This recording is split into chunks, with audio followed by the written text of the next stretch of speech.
आइए, बड़ा ही महत्वपूर्ण पर्व है आज का राष्ट्रीय युवा दिवस, जो हम सब के आदर्श स्वामी विवेकानंद जी के जयंती के रूप में हम सब लोग मनाते हैं। ये विवेकानंद जी का तो अपना जीवन ही अपने आप में एक संदेश है। उनके द्वारा कहे गए हर वाक्य, उनके द्वारा किया गया हर कार्य, विवेकानंद ने स्वामी विवेकानंद जी ने एक बहुत बड़ी बात कही थी कि विवेकानंद 39 वर्षों में जो कर चुके हैं उसको समझने के लिए किसी को विवेकानंद बनना पड़ेगा। ये बात उन्होंने कही। इसका तात्पर्य ये है कि उनके द्वारा जो किया गया, जो कहा गया, उसे हम सामान्य लोग समझ नहीं सकते, उसको अनुभव नहीं कर सकते। उसको समझने के लिए, उसको अनुभव करने के लिए हम सबको अपने आप को विवेकानंद जैसा बनाना पड़ेगा। तब हम ये जान पाएंगे कि विवेकानंद ने इस संसार के लिए क्या किया है। और साथियों, बहुत कुछ न पढ़ा जाए उनके विषय में, बहुत कुछ न जाना जाए उनके विषय में, प्रत्युत एक बात केवल समझ लेनी चाहिए कि उनका नाम ही हम सब के लिए अपने आप में बड़ा दिव्य संदेश है। यदि देखा जाए तो प्राणी मात्र के जो दौड़ है वो एक आनंद को पाने के लिए है। उस आनंद को पाने के लिए, जिसको पाने के पश्चात कुछ पाना शेष नहीं रह जाता, और जिसको पाए बिना सब कुछ पाया फीका लगता है। हर चीज को पाने के बाद भी अगर अधूरापन है तो वो एक इसी बात का प्रमाण है कि कुछ ऐसी भी चीज है जिसको पाने के लिए अभी और मशक्कत करनी है। और साथियों, शास्त्र कहते हैं, संत कहते हैं, विद्वज्जन कहते हैं, स्वयं भगवान कहते हैं, भक्तों का अनुभव कहता है कि केवल और केवल एक ही ऐसी चीज है जिसको पाने के लिए हर प्राणी जीवन यात्रा कर रहा है, और वो चीज है आनंद। वो चीज है परम आनंद। उस आनंद को ही परमात्मा कहते हैं, उसको ही भगवान कहते हैं, उसको ही विश्वात्मा कहते हैं, उसको ही परब्रह्म कहते हैं। उसी को पाना पूर्णता कहलाता है। वो न मिले तो जीवन यात्रा चलती रहेगी, वो मिल जाए तो जीवन यात्रा की इतिश्री हो जाती है। उस आनंद को पा लेना करोड़ों करोड़ों में से किसी एक विरले के लिए संभव हो पाता है, और उसको पाने की चाहत रखना लाखों में से किसी एक के मन में आता है। उसको पाने के लिए कदम बढ़ाना हजारों में से कोई एक बढ़ाता है। पहुंचना, कुछ मार्ग तय करना सैकड़ों में से कोई एक कर पाता है। और साथियों, उस तक पहुंच जाना ये तो किसी किसी को ही मिल पाता है। उस आनंद को पाने के लिए हर व्यक्ति अपने स्तर से प्रयास कर रहा है। कोई उस आनंद को भौतिकता में ढूंढ रहा है, कोई अध्यात्म में ढूंढ रहा है, कोई योग में ढूंढ रहा है, कोई त्याग में ढूंढ रहा है। पर वास्तव में वो आनंद शीघ्रता से किसी को मिलता नहीं।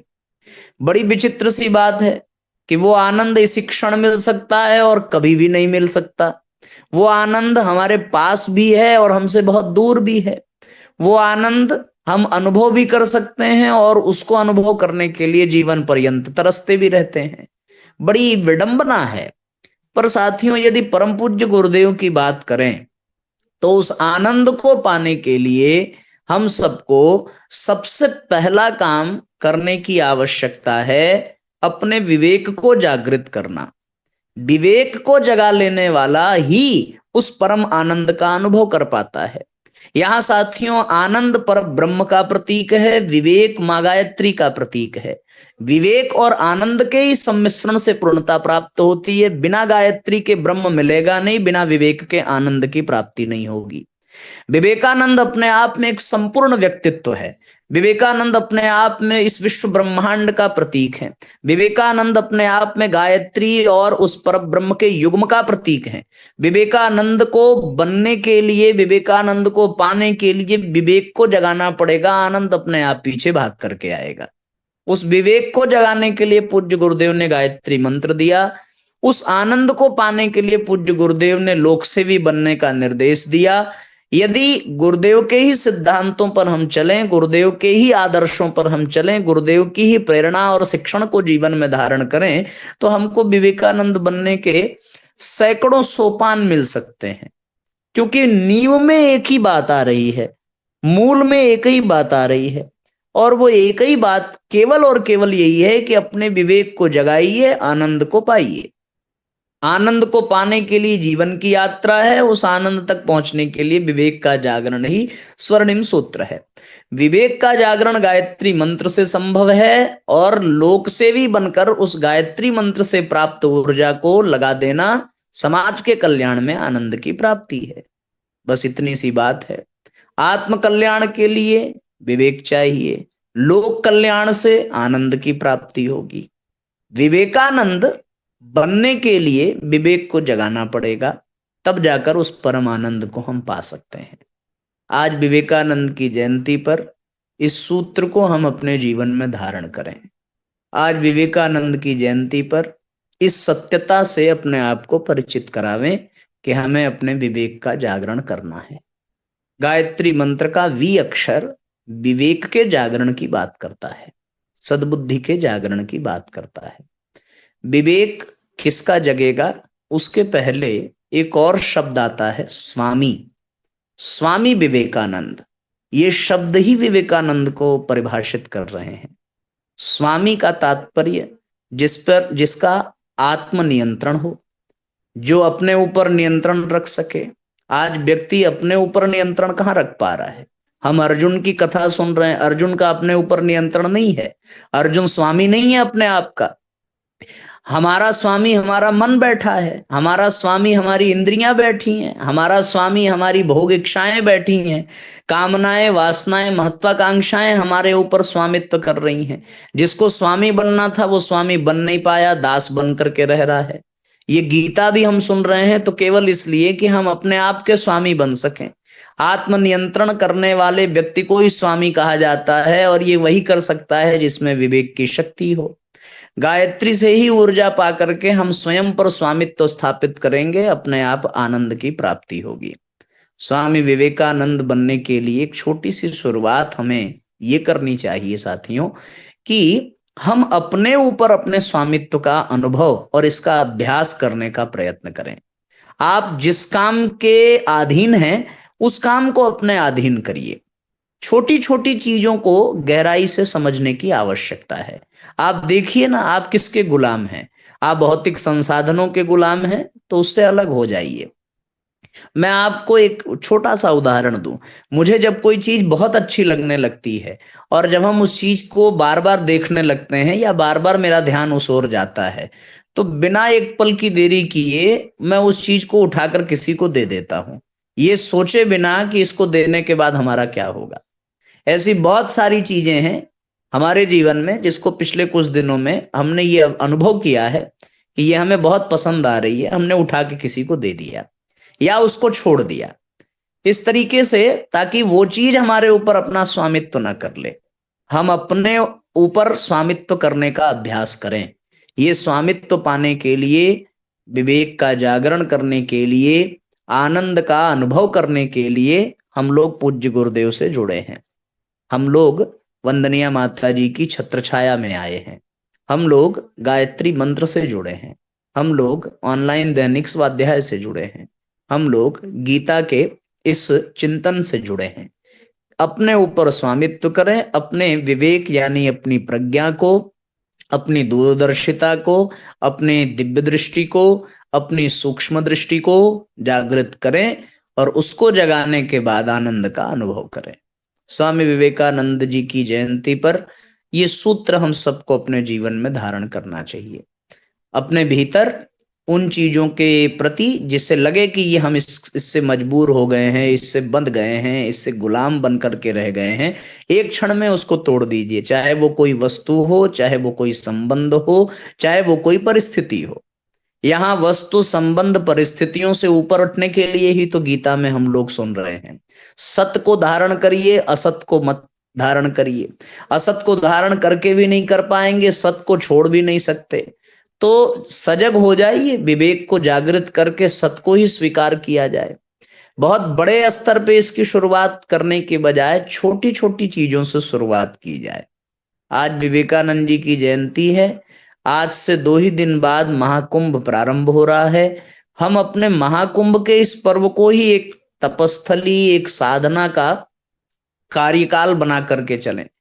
आज निर्णय कर लीजिए कि अपने विवेक को जगाना है। आज निर्णय कर लीजिए उस परम आनंद को पाना है। आज निर्णय कर लीजिए अपने ऊपर स्वामित्व स्थापित करना है। ये निर्णय करने के बाद कल छोड़ करके परसों से लग जाइए। परसों जब महाकुंभ का शुभारंभ होगा तो उस महाकुंभ में प्रवेश करने से पहले हम सब साधना के कुंभ में प्रवेश कर जाएं। और साधना के कुंभ में प्रवेश कर जाने वाला व्यक्ति उस परम विवेक को जागृत करके परम आनंद का अनुभव अपने जीवन में अवश्य कर पाएगा। इसलिए साथियों, ये क्रम बहुत सुंदर तरीके से बन सकता है और इसको बनाया जा सकता है। हम सभी ये क्रम अपने जीवन में धारण कर सकते हैं। तो इस भाव से स्वामी विवेकानंद जी की जयंती पर आप सब लोगों को बहुत बहुत मंगल कामना, बहुत बहुत शुभकामना, बहुत बहुत साधुवाद कि आप सब जुड़ रहे हैं। जुड़ करके इसको सम्मिलित कर सकते हैं अपने जीवन में। सृष्टि प्रजापति जी कहती हैं, अपने परिवार के लोगों से कैसे छोड़ सकते हैं। छोड़ने का तात्पर्य, इसको गहराई से समझने की आवश्यकता है। छोड़ने का तात्पर्य, आपको छोड़ना वो है जो आपने पकड़ रखा है। परिवार को आपने पकड़ रखा है क्या? गहराई से विचार करके देखिए, क्या आपका परिवार आपके कंट्रोल में है? आपने परिवार को पकड़ा है क्या? बालू की रेत को कभी कोई पकड़ नहीं सकता, जल को कोई अपनी मुट्ठी में बांध नहीं सकता, वायु को कोई अपने बर्तन में समेट नहीं सकता। परिवार को आप पकड़ नहीं सकते, फिर परिवार को छोड़ने की बात ही नहीं करनी है। छोड़ने का तात्पर्य क्या है? आपको परिवार थोड़ी छोड़ना है, आपको छोड़ना है परिवार के प्रति अपना मोह। वो मोह आपने पकड़ रखा है, वो आसक्ति आपने पकड़ रखी है। आपने अपने भीतर राग और द्वेष को पकड़ रखा है। परिवार को तो हम पकड़ ही नहीं सकते, फिर छोड़ेंगे कैसे? अगर परिवार को पकड़ सकते तो परिवार के सदस्यों को मरने से रोक पाते, परिवार के सदस्यों को दूर जाने से रोक पाते, परिवार के सदस्यों को अलग होने से रोक पाते। कहाँ रोक पा रहे हैं? ना आपने परिवार पकड़ा है, ना शरीर पकड़ा है, ना सामान पकड़ा है, कुछ नहीं पकड़ा है। पकड़ना केवल आपसे ये हुआ कि आपने मोह को पकड़ लिया, राग को पकड़ लिया, द्वेष को पकड़ लिया, बुराइयों को पकड़ लिया, कुसंस्कारों को पकड़ लिया। आपने इनको छोड़ना है। इसलिए परिवार को छोड़ने की बात मत करिए। परिवार को छोड़ने के लिए तो भगवान भी नहीं कह रहे। गृहस्थ धर्म को तो भगवान ने धन्य बताया है, सब धर्मों में श्रेष्ठ बताया है इस आश्रम को। तो ऐसी परिस्थिति में यहाँ परिवार को छोड़ने की बात नहीं है। ठीक है ना? स्पष्ट हो गया तो जरूर नीचे लिख करके बता दीजिए। एंग्री ऑटोमेटिक हो जाते हैं, यानी रूट एंग्री से मुक्ति का। आप खुद से चिंतन करिए, एंग्री से यानी क्रोध से मुक्त होने के लिए क्या करने की आवश्यकता है। उसके लिए क्रोध का कारण सुनिए, क्रोध का कारण समझिए। ये विषय मैं आज भी बता सकता हूं, पर हम चाहते हैं कि हम अपनी अंतरात्मा की आवाज भी थोड़ा सा सुने। बाहर का ज्ञान हमारे लिए कल्याणकारी नहीं है। हमारे लिए कल्याणकारी जो ज्ञान है वो हमारे भीतर का ज्ञान है। अभी मैं आपसे कह दूं कि आपको जब क्रोध आवे तो आप मौन हो जाइए, पर हमने बहुत से लोगों को मौन होने पर बीपी बढ़ते देखा है। कम से कम उनकी भड़ास तो निकल जाती है बोलने पे। तो हम ये आपको ये ज्ञान कैसे दे दें कि आप क्रोध आने पर मौन हो जाइए? हम आपको ये भी ज्ञान कैसे दे दें कि क्रोध आने पर आप वहां से हट जाइए? कहाँ हट के जाइएगा? 12 बजे रात को किसी कमरे में गुस्सा आ जाए तो उस कमरे से हट के कहाँ जाएंगे? हम आपसे ये भी नहीं कह सकते जो सामान्य लोग कहते हैं, क्रोध आवे तो पानी पी लीजिए। पानी न मिलेगा तो? इसलिए अपने भीतर टटोलिए कि हम अपने क्रोध को कैसे नियंत्रित कर सकते हैं। और जब अपने भीतर के विवेक को जगाया जाए तो आपको क्रोध से बचने के एक दो नहीं, सैकड़ों हजारों सूत्र मिल जाएंगे। आप एक कलम लीजिए, आप एक कॉपी लीजिए, सबसे पहले क्रोध के कारण को लिखिए। तो आप ये पाएंगे कि आपके पास 5 से 10 कारण हैं जिसकी वजह से आपको गुस्सा आता है। फिर उसके बाद आप क्रोध से बचने का उपाय लिखिए। मेरा ये विश्वास है कि आपके भीतर वो पात्रता, आपके भीतर वो चेतना है, वो सजगता है कि आप जब क्रोध से बचने का उपाय लिखेंगे तो आप ऐसे ऐसे उपाय लिख देंगे जो दूसरों के लिए भी कल्याणकारी होंगे। इतना होमवर्क करने के बाद यदि आपको लगे कि नहीं समझ में आया, तब मैं इस प्रश्न का उत्तर दूं। आपके स्थान पर किसी ने और ये प्रश्न किया होता तो मैं कुछ सूत्र जरूर बताता, पर आप हमारे उन परिजनों में से हैं जो पिछले 2-3 वर्षों से स्वाध्याय में जुड़े हुए हैं। और स्वाध्याय में जुड़ने के बाद अगर उस ज्ञान का अनुभव हम अपने भीतर नहीं कर पा रहे हैं तो ये चिंता का विषय है। फिर हमारी प्रगति कहीं रुकी हुई है। अपने भीतर की प्रगति को बढ़ाने के लिए एक छोटा सा होमवर्क करिए। एकांत में बैठिए, पहले क्रोध के कारण की सूची बनाइए, फिर क्रोध से बचने की सूची बनाइए। और यदि बन जाए तो मैं ये अपेक्षा करूंगा कि आप वो सूची भेजिए ताकि उसको स्वाध्याय में जोड़ने वाले परिजनों को बताया जा सके, जैसा आपको ठीक लगे।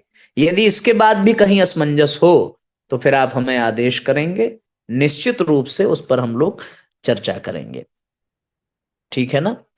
विवेकहीनता ही तो भारी पड़ी है जिंदगी में। हाँ, विवेकहीनता ही है, तभी सारी समस्या का कारण है। वो सच्चा विवेक जागृत हो नहीं पाता और उस विवेक की हीनता के कारण ही हमसे बार बार कष्ट और परेशानियां हमारे ऊपर आती हैं। उसको ठीक करने की आवश्यकता तो है ही है। कैसे होगा, इस पे भी चर्चा हो गई। सृष्टि प्रजापति जी ने लिख दिया, हाँ ठीक है जी। राम बालक सिंह बाबू जी लिखते हैं कि ओके। चलिए, बहुत अच्छी बात है कि हम लोग सही दिशा में चल रहे हैं।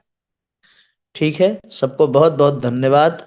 तो साथियों, इस तरीके से आज विवेकानंद जी की जयंती पर हम सब के लिए ये बड़ा महत्वपूर्ण, बहुत मार्मिक संदेश पूज्य गुरुदेव की प्रेरणा से प्राप्त हुआ। आज जो बातें विवेकानंद जी की जयंती के संदर्भ में आप सबके समक्ष रखी गई हैं, उन्हें अवश्य ध्यानपूर्वक सुने, समझें और उसे अपने जीवन में धारण करने और उसको उतारने का भी प्रयास और अभ्यास करें। परसों से महाकुंभ प्रारंभ है। कुछ साधना की विधियां और महाकुंभ का जो इतिहास है वो कुछ हम आपके समक्ष अवश्य कल रखेंगे। और कुंभ क्यों लगता है, ये कहाँ से शुरू हुआ, इसका वैज्ञानिक और आध्यात्मिक प्रतिपादन क्या है, कब कब ये होता है, कैसे कैसे होता है। तो क्योंकि किसी ने जिज्ञासा प्रकट की थी, संभवतः पवन जी ने आदेश दिया था कि भाई साहब कुंभ पर भी कुछ चर्चा होनी चाहिए, तो हम सब लोग उस पर भी अवश्य चिंतन करेंगे। आज के लिए इतना ही। ओम भूर्भुवः स्वः तत्सवितुर्वरेण्यं